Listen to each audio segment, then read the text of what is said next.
Instead of keeping terrorists and terrorist sympathizers out of America, the Biden administration is inviting them in. You know why?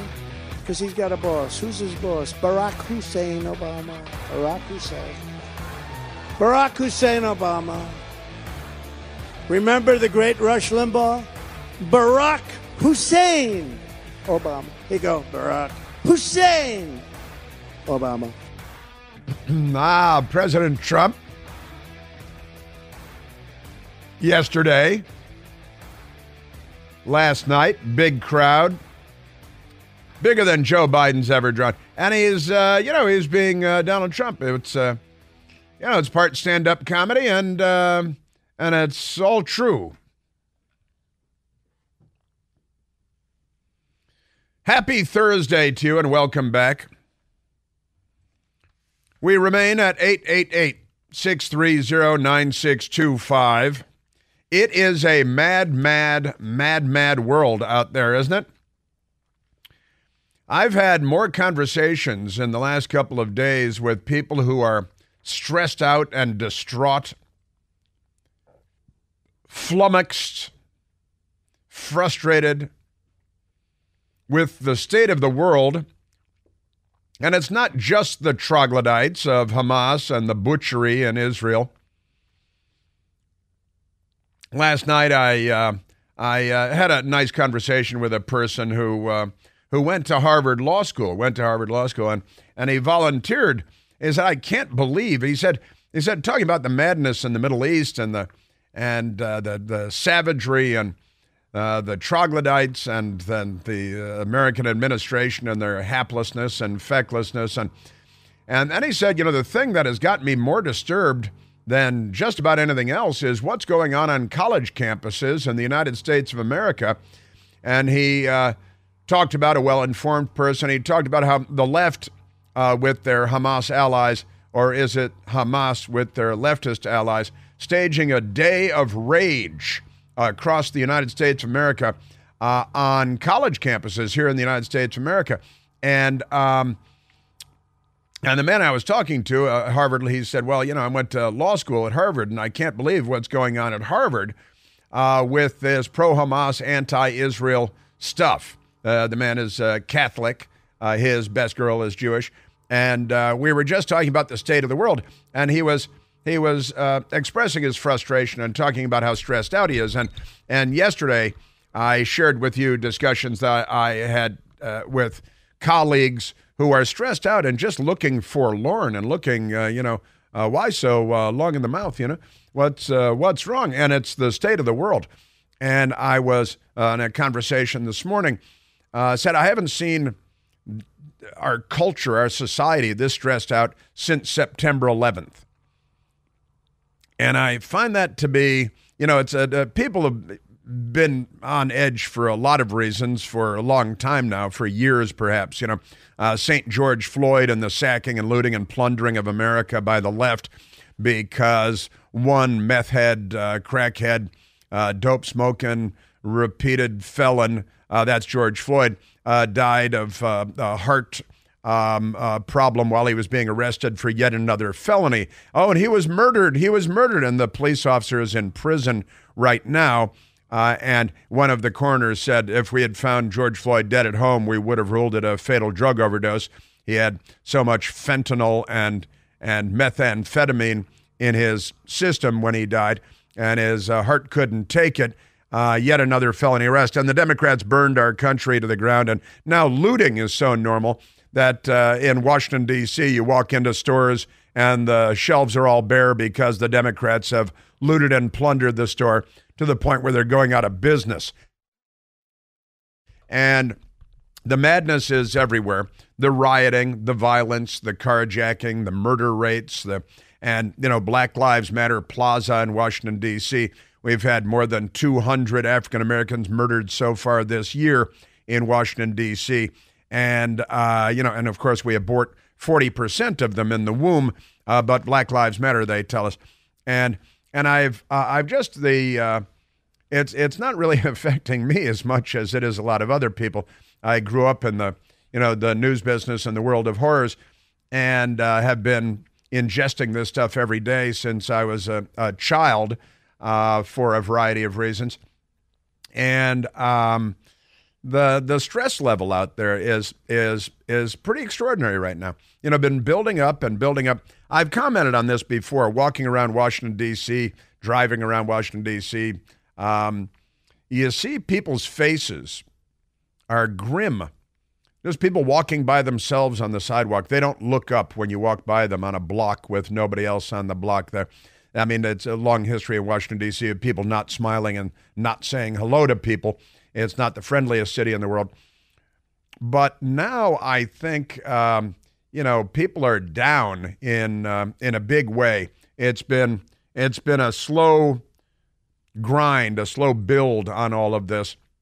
But the whole Israel thing, the decapitation of the bodies, and the left siding all over the country and on college campuses with the terrorists who are decapitating babies by the busload and decapitating soldiers too, and the murders and the insanity of all of this it's affecting people here in the United States, and more people, from Harvard Law School grads to radio station employees to people at Newsmax that I'm talking to.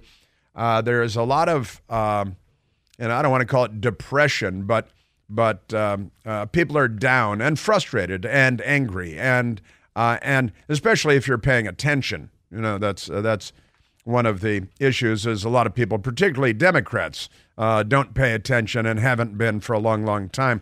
So a lot of this comes as a surprise. None of this really comes as a surprise to me because I have been aware of the habits and the tendencies of radical Islamists for a very long time now. And so here we are. Now, the front page of the Washington Times today is fairly interesting. They've got a big photograph in color with a mound of flowers and a group of dozens of people, and there's a lot of crying, and it's a funeral in Israel, and the subheadline is devastated. The big headline below the photograph is worst case scenario is World War III, and it does kind of feel like the planet is moving in a terrible direction between Putin, the commie, Russia, murderer, Ukraine, invasion, the United States. This is a complex situation in Ukraine. We have it presented to us as a very, very black and white situation, but it's not. We've got the rise of communist China, which is rolling over massive sections of Africa and Latin America, and using forced child labor to, hey, how do you like your Nikes? The forced child labor to unearth the rare earth minerals that we need for our batteries, for our iPhones. We need for our batteries for our iPhones and for our Teslas, which become toxic waste dumps afterward. And we've been lied to for so long and misled by the Democrat Party and by our government and the FBI and the intelligence community and the two-tier justice system that we have in the United States of America that has been politically corrupted by the left, of course. And we have, China breathing down the neck of Taiwan, and a lot of people thinking, well, gee, this would be the perfect time for China to make their move on Taiwan as the commies are taking over the world. And they're expanding their navy and their military, and they have a lot of raw material for all of that. China on the rise, on the march. Putin on the march. They're commies, by the way. Putin is a commie. Xi Jinping, commie.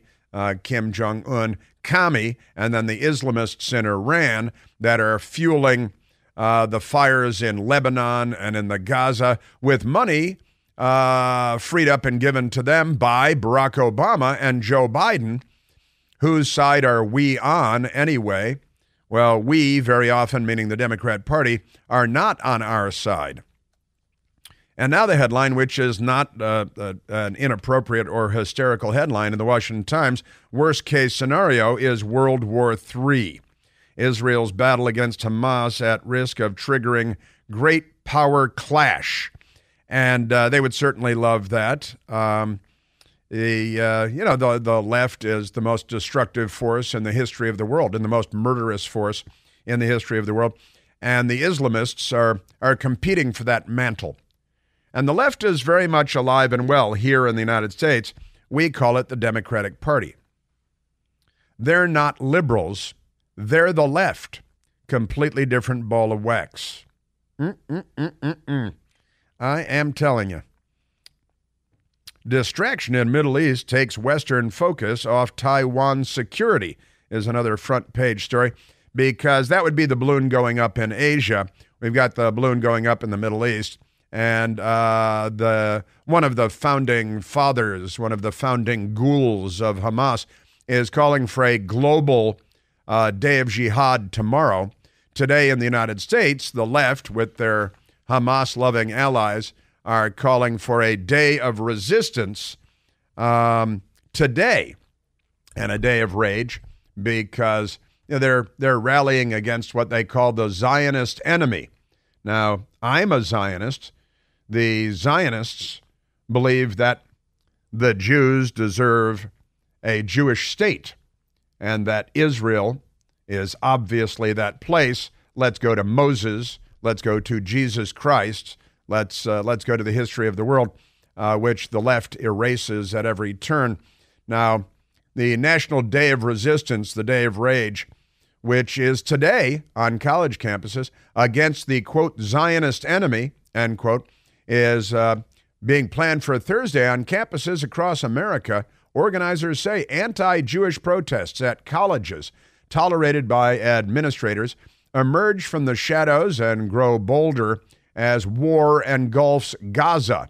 Is that what's going on? War is engulfing Gaza. And the news media has turned on Israel. They hate Netanyahu, always have, strong Israeli leader. And they are our news media, which is, an engorged appendage of the left. They are pro-terrorist. They are pro-Hamas, pro-radical Islamic jihadi. The lead story of the Washington Post, front page, closed borders, falling bombs choke Gaza. Thousands injured as supplies wane. This is written. This is the same headline that they have in Gaza today.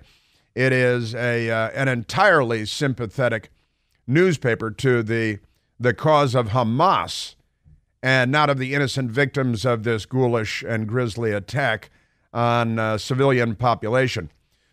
With Israel's toll at 1,200, leader vows Hamas end. That is, leader is Netanyahu. That's Benjamin Netanyahu. And they're not on the side of Benjamin Netanyahu. Netanyahu shares power in new unity government to prosecute war, because, the liberals in Israel are getting together with Netanyahu, having witnessed what we just saw there.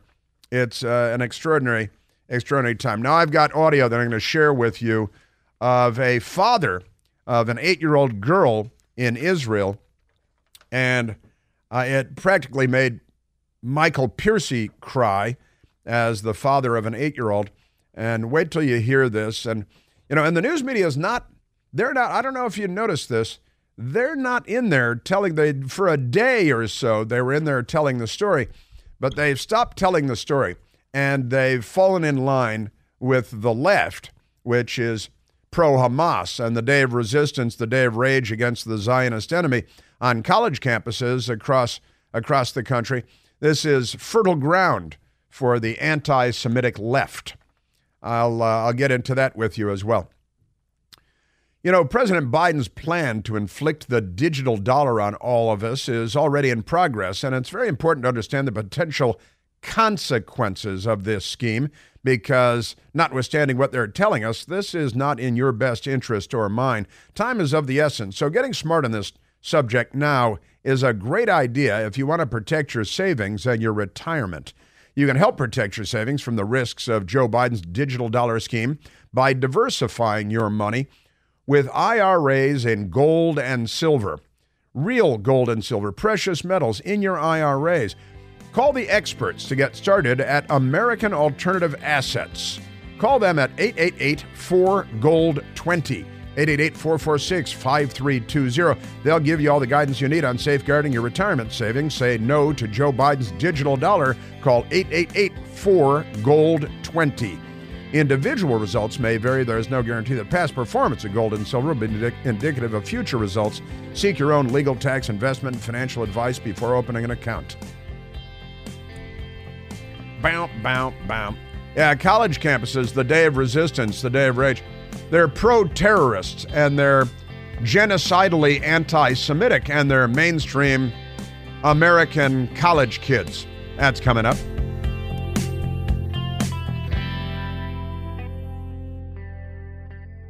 Hey, it's Chris Plant, excited to tell you about our July 2024 Listener Sea Cruise. We'll be sailing around the British Isles, visiting Scotland and Ireland. Please join us. Book by this July 31st for extra savings. Visit chrisplantcruise.com. All right. I have a friend. You've heard me mention him a couple of times lately. Matthew Foldi. Foldi, and he is a journalist. He's with The Spectator, and he has appeared numerous times on my Newsmax show, The Right Squad, 10 p.m. Eastern, Monday through Friday. I was talking to Matthew yesterday, and we were talking about the horrors of what's going on in Israel. He showed me a photograph that he had on his phone of human beings inside of a vehicle. And the vehicle had been incinerated by the troglodytes, and the people had been incinerated, and they were fully crisped, black, charred human remains inside the car, sitting up in the seats of the car because the ghouls had murdered the people, and the car was on fire. Now, Matthew Foldi posted that on X. It was an X post. And then his account was frozen. Hi, Matthew Foldi. Your account, at Matthew Foldi, has been locked for violating the Twitter rules. Is it called Twitter or is it called X? If you're going to call it X, call it X. Don't say you have Twitter rules at X, okay? But that's what they're doing now. And they say specifically for violating our rules against posting media depicting gratuitous gore.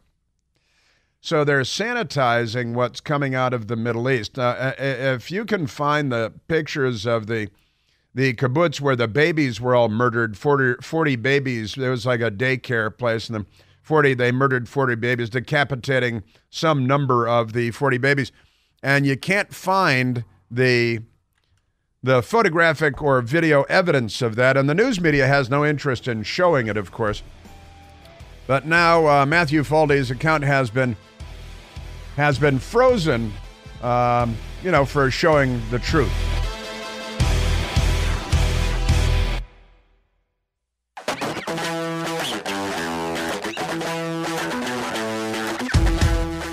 Now, the Democrat Party's day of rage and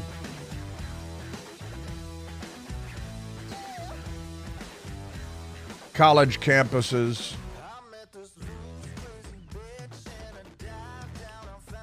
Some pullback going on a little bit. Student groups pull back on controversial Israel-Hamas statements.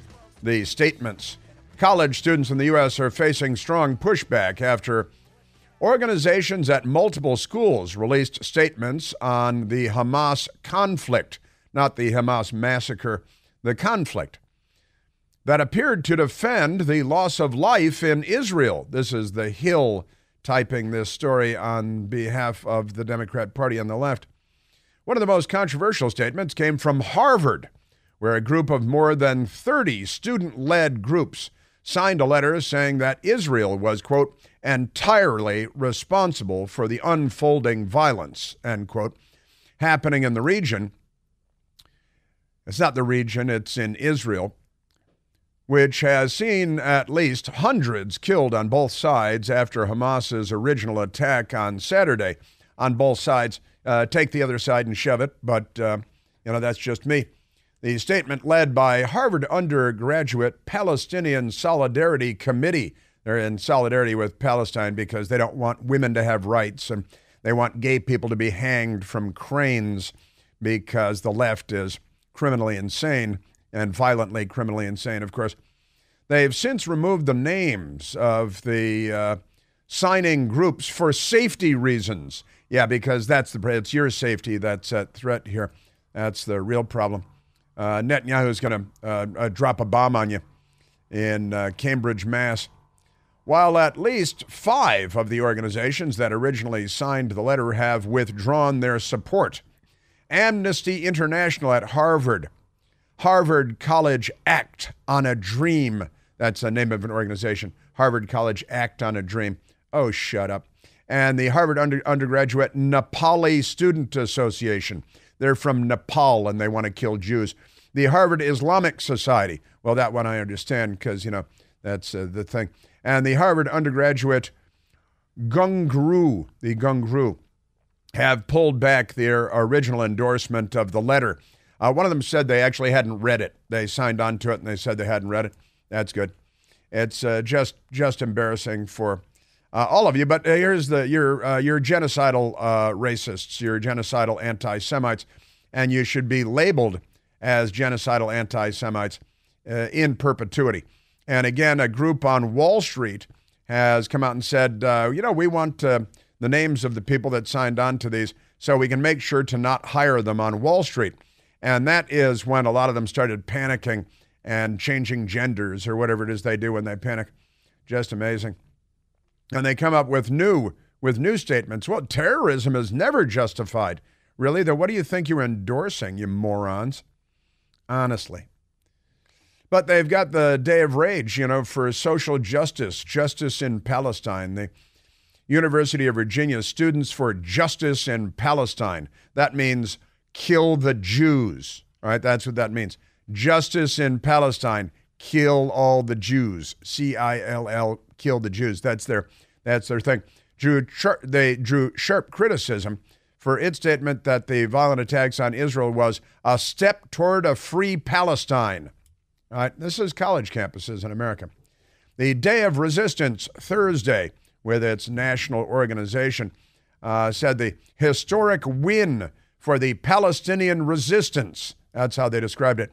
Across land, air, and sea, our people have broken down the artificial barriers of the Zionist entity. Now, these people are terrorists, and they may be too stupid and ignorant and brainwashed and uneducated to recognize what they actually are, but amazing. That's it. They refuse to condemn the attacks. This is the left in America. Now let's go to some audio here. Let's go to this was, believe it or not, on CNN. I think it may have been on CNN International, may have made it onto CNN Domestic. But soundbite number 11.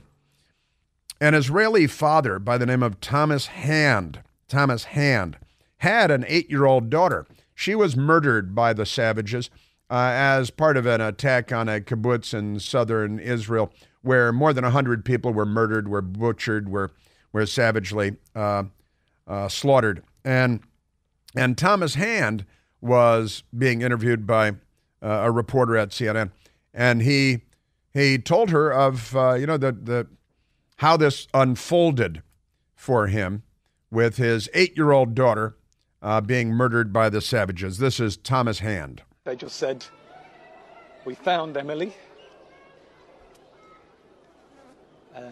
She's dead." And I went, "Yes!" I went, "Yes," and smiled. Because that is the best news of the possibilities that I knew. That was the best possibility that I was hoping for. Of the various possibilities, his daughter was murdered in the attack on the kibbutz, or his 8-year-old daughter was captured by the savages, taken hostage, and brought to the Gaza, where, as an Israeli adult, he's fully aware of what would be done with the 8-year-old girl by the savages, who Well, here's Thomas Hand talking about the news that his 8-year-old daughter had been murdered and not captured and brought to the Gaza Strip. She was either dead or in Gaza. And if you know anything about what they do to people in Gaza, that is worse than death. That is worse than death. The way they treat you. They'd have no food. They'd have no water. She'd be in a dark room filled with Christ knows how many people and terrified every minute, hour, day, and possible years to come. So death was a blessing, an absolute blessing. And of course, the presumed sexual torture and abuse by the savages. And so when he heard that his beautiful 8-year-old daughter, Emily, had only been murdered, he was relieved to know that it was over for her and not just beginning. Now, we know or believe that there are 150 or so hostages that have been brought to the Gaza, and it is believed, or at least suspected, that there are Americans among them, and the torture and abuse and sexual abuse that you can predict is too gruesome to describe even on the radio. And if you try to share this information on X, if you try to post pictures of what's going on there, then the social media platforms will take you down. And they'll block you, like they did to my friend Matthew Foldy for showing a photograph of a vehicle with charred human remains inside. You can't identify the people. You can't see who the people are. It's like blurring a photo. And note that finding video or photographs of the decapitated babies, not something that is easy to do. It's quite extraordinary. Now, all right, let's get to,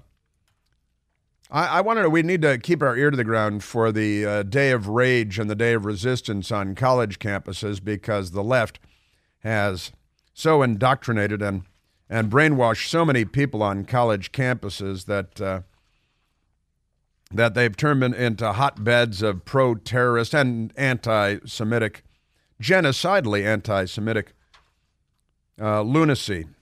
Now, there was a young woman on the television. Let's go to soundbite number 19. This is a really great young woman, Evita Duffy Alfonso. Evita Duffy Alfonso is the daughter of former Republican member of the House of Representatives Sean Duffy and his wife, Rachel Campos Duffy. I know her, and a lovely daughter. And I believe she used to write for Campus Reform, for the great Campus Reform, when she is in college. And now she's out of college and she's writing for the Federalist. And she was on this morning to talk about this day of resistance, day of rage. And, you know, Democrat members of Congress keep using the word resistance, like Hamas is somehow a legitimate resistance group. They've been given their own land, had their own election. They elected a terrorist group, and then the terrorist group said no more elections. You know, they're like commies, one man, one vote, one time. And they have their own waterfront, like 25 miles of waterfront on the Mediterranean Sea, but they've turned it into a filthy beep hole instead of, you know, a beautiful waterfront resort like Tel Aviv and so much of Israel, because they're savages. But here's Evita Duffy Alfonso now with the Federalist, talking about and she was on college campuses until quite recently. She's a young woman, and she's talking about why American college campuses are hotbeds of anti-Zionism, of anti-Israel rage and anger and hatred. And when you see this savagery, college campuses all over America, students on college campuses all over America stand up to support Hamas. Now, that's soft jihad at work right there, cultural jihad at work. And the left, Evita Duffy explains it quite well. this morning, which is why I said, hey, Michael, let's pull audio from Avita Duffy Alfonso, because now there are these stories, and I just mentioned one or two, that CEOs on Wall Street are saying, hey, let's get the names of the people that signed on to this and make sure that we don't hire them on Wall Street because these people are out of their minds and they're criminally insane. A dozen CEOs back Bill Ackman's call to not hire Harvard students who blamed Israel for Hamas attack, is the headline in the New York Post. At least a dozen business executives have endorsed Bill Ackman's call to refuse to hire members of student groups at Harvard in particular that signed on to a letter blaming Israel for Hamas's deadly attack on Saturday that killed more than 1,200 people, including at least 22 Americans. And you got Democrats all over America cheering it, including in Congress, because they are not well. And if you're a Democrat, you either need to stop calling yourself a Democrat or admit that you're a part of this filthy, corrupt organization. Jonathan Newman, CEO of salad chain Sweet Green, was among a group of business honchos who seconded Ackman's call in urging that the signatories of the letter be circulated. The names of the people that signed on to the letter should be circulated. A coalition of 34 Harvard student groups, they hold the Israeli regime entirely responsible for all unfolding violence, be blocked, all right? And so they're talking about not hiring these people. You go to Harvard so you can get a good job afterward, right? And honestly, your name, you should be blacklisted. And now they're screaming, oh, you're blacklisting us, you're blacklisting us. Well, you're like Nazis, all right? And genocidal racists. You should not be treated like you're normal. Just saying. On Tuesday, 17 other Harvard groups joined around 500 faculty and staff and 3,000 others in signing a counter statement attacking the other group's letter as completely wrong and deeply offensive. Sure, according to the Harvard Crimson, the newspaper at Harvard University. Just extraordinary stuff. So let's go to Avita Duffy Alfonso this morning on the Fox News Channel, talking about the CEOs and the signatories to this barbaric Nazi thing. I will say that if these CEOs really wanted to help the students, they would be going after the universities, who are the ones that are teaching them to behave in this way, to put out these Marxist-inspired statements in support of the Palestinians. This is exactly what they've been taught to do in school. And so if they wanted to do anything, really, these CEOs would, instead of sending blind checks to the universities, they would say, we're gonna use the power of the purse to demand that these schools stop hiring exclusively Marxist professors, and they stop establishing fake fields of study like CRT, which is where all of this is stemming from. Which is where all of this is stemming from, the Marxists. And explain that, Avita, because why are the Marxists teaching anti-Semitism? I'm upset at the student statements for two reasons. One of them is that they claim to be in support of the Palestinians, but just like you said, nowhere do they condemn the actions of Hamas, which have unleashed hell on many innocent Palestinians. This is a terrorist group that should be really easy for the students to condemn, and they have it. And the other problem is that they're using this anti-colonialist Marxist language to falsely equate the Palestinians with BLM or with indigenous rights. This is all coming from the schools. They get Marxist-inspired classes. We have Marxist-inspired departments where they learn that everyone on earth can be split into two groups, oppressed and oppressor. And because they view the Palestinians as the oppressed, right, they excuse all kinds of violence in the name of righting that inequity. This is textbook Marxist behavior. This is coming from the universities. It's not coming from normal American families. And I think that if the CEOs really wanted to do something about it, they would use the power of the purse to make real change within the university systems. The oppressed and the oppressors, it's that simple. It's, it's critical race theory, it's DEI, it's the whole thing. Avita Duffy Alfonso. I think that's the whole purpose of Marxism in general, right? This is a godless ideology. This is an ideology that wants to rip Western civilization and Christian values away from this country. That is the purpose of it. And if we're going to stop it, right, because the university system spread their poison into all aspects of American life, we have to address the universities and the indoctrination machines that they have become. Very, very well said. A wise young woman, a very intelligent young woman, and she is 100% correct in everything that she said. And the universities are cesspools of toxic poisons, and it's a factory for the left, and then they send them out into the world. They're around us every day out in public. Hey, do you have smelly odors in your home you just can't get rid of? Well, now you can get rid of any obnoxious odor in your home or office with the Eden Pure Thunderstorm Air Purifier. The Thunderstorm gets rid of strong odors from cooking and cigarette smoke, litter boxes, trash cans. Even leftists are no match for the Eden Pure Thunderstorm. The Thunderstorm starts working in a matter of seconds to clear any room of any odor. It's small. You can hold one in your hand. It's not a big old thing. Plus, there are no expensive filters to have to buy and replace and schedule and remember. No, sir. It's a self-contained unit. Hundreds of thousands of Thunderstorms already sold. Countless 5-star reviews online. It works like a champ. I've got 2 at home myself. And this week, I've got a great deal for you to get your own Thunderstorms, because right now, you can save $200 American when you get 3 Eden Pure Thunderstorms for a whole home protection. That's 3 units for under $200. All you have to do is go to EdenPureDeals.com, enter the discount code Chris. That's CHRIS. EdenPureDeals.com. The discount code is Chris, and shipping is free. Pretty good stuff. It's an eminence front. Yeah, Vita Duffy Alfonso laying it out there. The Marxists, the racists, the oppressors, and the oppressed. That's classic Marxist stuff. And she's right. And our college campuses need to be defunded. They need to pay for free college for the next 10 years. And we need to start over again with our university system.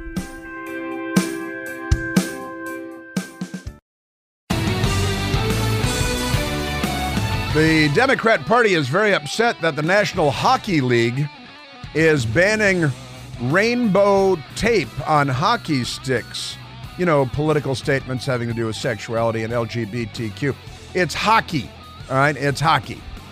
NHL will ban players from using pride tape on sticks with stricter rules for theme nights.